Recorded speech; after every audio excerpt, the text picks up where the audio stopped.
Today, business information has become the key factor in guaranteeing enterprise performance and success. To benefit from the use of the information, businesses consistently build and upgrade their IT infrastructure to store, process, and analyze the information effectively and efficiently. With the advent of big data, the nature and volume of data that the organization received and needed to handle also increased by multiple times. This required for constant upgradation of hardware and software to handle and analyze the data. Traditionally, businesses were incurring huge capital investments year on year for purchasing and maintaining IT infrastructure and software to meet their business needs. However, this approach was not sustainable in the long run. Businesses can no longer afford to start over and build all new applications every time. A solution for this problem was found in the evolution of virtualization and cloud computing technologies. These technologies enabled the system to support on-demand provisioning of resources, full utilization of IT resources, pay-per-use model of provisioning, and IT infrastructure support as service. Cloud computing and virtualization complement big data by enabling a global, on-demand network access to a shared pool of configurable computing resources that can be quickly provisioned and released with minimal management effort or service provider intervention. In this video, we will discuss the role of virtualization and cloud computing in handling big data. By the end of the video, you should be able to explain why virtualization and cloud computing are well suited for big data analytics. Let's first look at how virtualization complements big data. With the changing business environment and the limitation of budget constraints, the traditional business model of owning and maintaining IT infrastructure was no longer effective and sustainable. Businesses were now seeking answers to two very critical questions. How should we do it to get the most value with minimum investment? Is there an alternative to the ownership of your IT infrastructure model? The concept of data centers is an answer that addressed both these questions. Data center technology was based on the idea of virtualization. With this technology, businesses no longer had to own and maintain IT resources at their end. Instead, now, business could buy the required servers and software infrastructure as a service. So, a business may order multiple Oracle RDBMS needed to run their business applications for a fee. Moreover, the maintenance of the IT infrastructure was also outsourced to the data center provider for a fee. But what is virtualization, and how can businesses benefit from this? The term virtualization refers to the use of software to divide a pool of physical IR infrastructure resources into several logical IT infrastructure resources. It abstracts compute resources as separates, resources, and services from the underlying physical delivery environment. How does that help? With virtualization, users can create many virtual systems within a single physical system. Rather than assigning a dedicated set of physical resources to a set of tasks, a pooled set of virtual resources are allocated as needed across all workloads. Virtualization also provides a level of automation and standardization to optimize your computing environment. It supports the scalability and operating efficiency required for big data environments. Let us understand how this is achieved. Three key characterizations of virtualization support scalability and operational efficiency. They are partitioning, isolation, encapsulation. Partitioning allows multiple applications and operating systems to exist in a single physical system and share available resources. Isolation ensures that each virtual machine runs as a separate instance and is isolated from the physical system and other virtual machines, thereby minimizing the chances of crash or breach of data. Encapsulation enables the virtual machine to be presented to an application as a complete entity, thereby protecting it from interference by other applications. Therefore, with virtualization, businesses not only gain by saving costs due to reduced recurring capital investments for IT and consolidation of processing, storage, and maintenance of IT support, but also achieve enhanced speed and flexibility. So, if you need your big data environment to scale almost without bounds, you should virtualize the elements of your big data environment. That brings us to the next question. Which are the elements of the IT environment that can be virtualized? Though virtualization is usually referred for consolidation of servers, virtualizing application, storage, and networks is also an emerging strategy. Let us discuss server and application virtualization in detail and their impact on big data systems. Server virtualization involves the use of a software application that divides one physical server into multiple isolated virtual environments. This ensures the scaling of your big data environment to perform analysis of very large data sets. That was about server virtualization. Let's now look at application virtualization and its impact on big data. Big data analysis may require independent deployment of different applications. Application virtualization encapsulates individual applications for big data and removes their dependencies from the underlying physical computer system. This in turn improves the overall manageability and portability of these applications on different computers. Other than these two approaches to virtualization, there are others which also have a positive impact on big data. These include network, processor, memory, data, storage, and desktop virtualization. The table here lists these approaches along with their benefits. Virtualization is a manual process. Hypervisor software enabled automation of the virtualization process and with improved speed. It is a software that helps you to manage your virtualized environment. Hypervisors run multiple guest operating systems called virtual machines on a single hardware host. The hypervisor controls the allocation of host processors and resources to the guest operating systems in turns. So, how does a hypervisor complement big data? The hypervisor links both the client and consumer with the host data center. This helps to automate the data center infrastructure provisioning without human intervention. Also, with hypervisor, you can display the same application on several systems without the need to copy that application onto each system. Thus, a hypervisor enables you to get things virtualized quickly and efficiently, and made available as an internet-based service of deploying virtual resources, thereby enabling automation. But how is the allocation and delivery of resources determined? The technology of cloud computing enables this function. The generally accepted definition of cloud computing comes from the National Institute of Standards and Technology, NIST. Cloud computing is a model for enabling convenient, on-demand network access to a shared pool of configurable computing resources.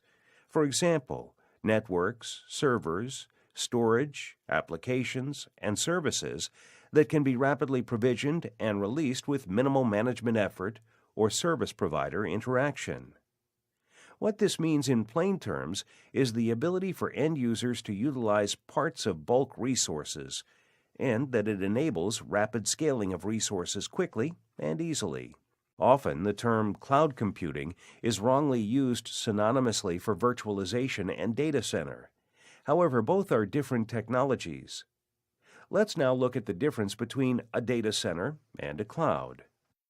A data center refers to on-premise or off-premise networked computer servers used within an enterprise for the storage, processing, and distribution of vast amounts of data.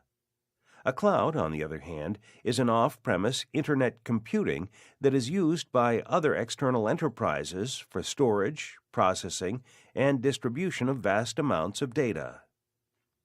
According to the NIST definition, in order to be called a cloud, the infrastructure must have 5 essential characteristics. 1. On-demand service. 2. Broad network access. 3. Resource pooling. 4. Rapid elasticity. 5. Measured service or pay-per-use model. If it's missing any one of these characteristics, it is not a cloud. For example, your end users cannot provision a new virtual machine without the assistance of IT staff. You're missing the automated on-demand service a cloud should offer, and hence will not qualify as a cloud infrastructure. Thus, with cloud computing, not only is a user interface achieved, but also a faster and more efficient system of deployment is possible. Other benefits of cloud computing can be easily understood and appreciated based on the requirements of big data analysis.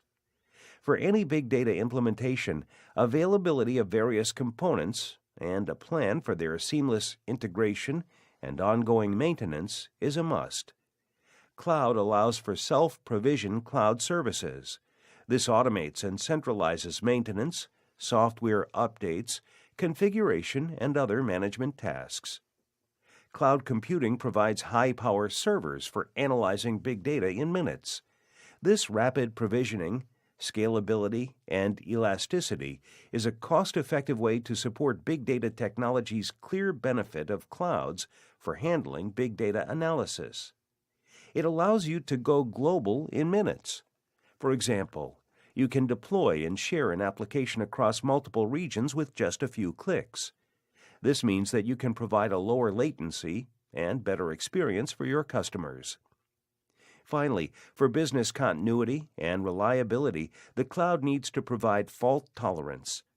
The cloud's answer to this requirement is virtualization that help shared applications and resources to coexist as independent virtual machines.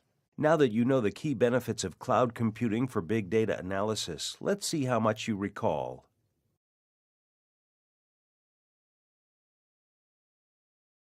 If you selected cost effectiveness, you are right, since that is the key driver for mid-size organizations to adopt a cloud. Fault tolerance, application sharing, and low setup time are other benefits of cloud computing that makes it a preferred platform for big data analysis for all sizes of organizations. Now that we have understood what cloud computing is, let us briefly discuss the different services that can be made available via cloud computing. Cloud computing is a broad collection of services that are made available to end users on a pay-as-you-use model. This collection of services is commonly referred to as Cloud Computing Stack. It shows three distinct categories within cloud computing: software as a service, platform as a service, and infrastructure as a service. IaaS provides hardware, storage, and network as a service. Examples include virtual machines, load balancers, and network-attached storage. A business can save a lot on physical infrastructure by using a public cloud IaaS. PaaS, on the other hand, provides a platform to write and run users' applications. Examples of PaaS include Windows Azure and Google App Engine, GAE. Note, a platform here refers to the OS, which is a collection of middleware services and software development and deployment tools. If an organization uses a private cloud PaaS, its programmers can create and deploy applications for its needs. Lastly, a SaaS provides software that can be accessed from anywhere. For SaaS to work, however, the infrastructure, IaaS, and the platform, PaaS, must be in place. Organizations can choose where, when, and how they use these services. However, most organizations use all three services, as infrastructure by itself isn't useful and is idle till the platform and the necessary information or application is made available for solving a particular problem. That was about cloud computing services. Let us now discuss the different deployment models in cloud computing which answer questions of ownership, operations, and usage. One model is a public cloud, which is owned and operated by an organization for use by other organizations and individuals. A public cloud can customize hardware and software to optimize performance. However, problems of security and latency are an inherent part of public clouds. A second cloud deployment model is a private cloud, which is owned and operated by an organization for its own purposes. All stakeholders of an organization have access to this cloud.